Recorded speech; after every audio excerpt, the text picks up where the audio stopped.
Ibu, Amin mahu pergi ke surau. Mahu berjemaah di sana.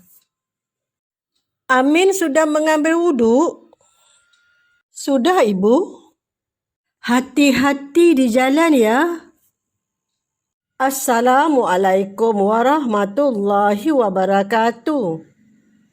Apa khabar murid-murid? Ustazah harap murid-murid Ustazah sihat dan sentiasa ceria. Murid-murid nampak tak sebelah Ustazah ni ada tasik? Salah satu kegunaan air ialah untuk berwuduk. Mari kita pelajari bagaimana cara berwuduk dengan sempurna. Sebelum tu, kita kena tahu apakah tujuan berwuduk. Tujuan berwuduk? Wuduk bertujuan untuk menyucikan diri daripada hadas kecil bagi membolehkan kita solat, menyentuh Al-Quran atau tawaf. Sekarang mari kita pelajari apakah perkara-perkara yang wajib berwuduk sebelum kita melakukannya. Solat, menyentuh Al-Quran, tawaf. Perkara-perkara sunat berwuduk ketika hendak melakukannya. Membaca Al-Quran, masuk masjid, menuntut ilmu. Maknanya, bila mula nak belajar, kita disunatkan berwuduk. Macam murid-murid Ustazah nak pergi sekolah untuk menuntut ilmu. Jadi, seelok-eloknya ambil wuduk sebelum ke sekolah. Mengawal kemarahan sebelum tidur. Murid-murid tahu tak apa erti berwuduk? Erti berwuduk? Wuduk ialah perbuatan meratakan air pada anggota tertentu beserta dengan niat. Mengapa kita digalakkan berwuduk? Pertama, untuk menunjukkan kepatuhan kepada perintah Allah. Kedua, memastikan diri sentiasa menjaga kebersihan rohani dan jasmani. Okey, sekarang mari kita mempelajari bagaimanakah cara berwuduk dengan sempurna. Wuduk yang sempurna terdiri daripada rukun dan sunat. Rukun wuduk mesti buat. Tak buat, wuduk tidak sah. Manakala perkara-perkara sunat ketika berwuduk, kalau dibuat dapat pahala. Kalau tak buat tiada apa-apa. Perlakuan wuduk yang pertama, bersugi, iaitu menggosok gigi dengan kayu sugi. Hukumnya sunat. Buat dapat pahala. Tak buat tiada apa-apa. Kedua, membaca Bismillahirrahmanirrahim. Juga perkara sunat. Ketiga, membasuh tangan hingga pergelangan tangan. Ini juga sunat ya. Keempat, berkumur-kumur. Juga perkara sunat. Yang kelima, memasukkan air ke dalam hidung dan mengeluarkannya semula. Ini juga sunat dilakukan. Keenam, berniat ketika membasuh muka. Nawaitu raf'al hadasil asghari lillahi ta'ala. Maksudnya, sahaja aku mengangkat hadas kecil kerana Allah Ta'ala. Ataupun boleh juga dibaca, nawaitu wudu'a lillahi ta'ala.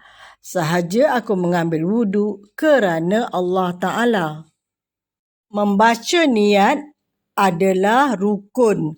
Mesti dilakukan. Kalau tidak dilakukan, maka wudu tidak sah. Yang ketujuh, membasuh muka. Daripada gigi rambut hingga ke bawah dagu. Dari anak telinga kanan hingga ke anak telinga kiri.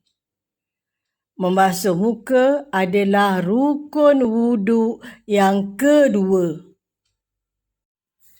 Perlakuan wudu yang seterusnya, membasuh tangan hingga siku. Kalau dalam rukun wudu, membasuh tangan hingga siku adalah yang ketiga. Perlakuan wudu yang seterusnya, iaitu yang kesembilan. Tetapi kalau dalam rukun wudu, yang keempat, menyapu sebahagian kepala. Itu mengusap kepala dengan tangan kita yang basah. Perlakuan wudu yang seterusnya, yang ke-10. Ini sunat saja. Kalau tak buat tak apa. Membasuh telinga. Perlakuan wudu yang ke-11. Tapi kalau dalam rukun wudu yang ke-5, membasuh kaki hingga ke buku lali. Ini wajib buat. Kalau tak buat, wudu tidak sah. Perlakuan wudu yang terakhir, iaitu yang ke-12. Rukun wudu pun yang terakhir juga, tetapi yang ke-6, iaitu tertib. Tertib bermaksud mengikut urutan. Yang mana dahulu kita dahulukan. Dan yang kemudian kita kemudiankan. Tidak boleh yang dahulu kita letak akhir sekali, tak boleh.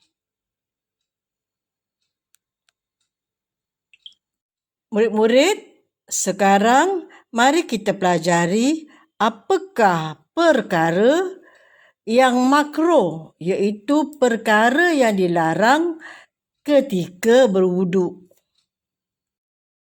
Pertama, bercakap.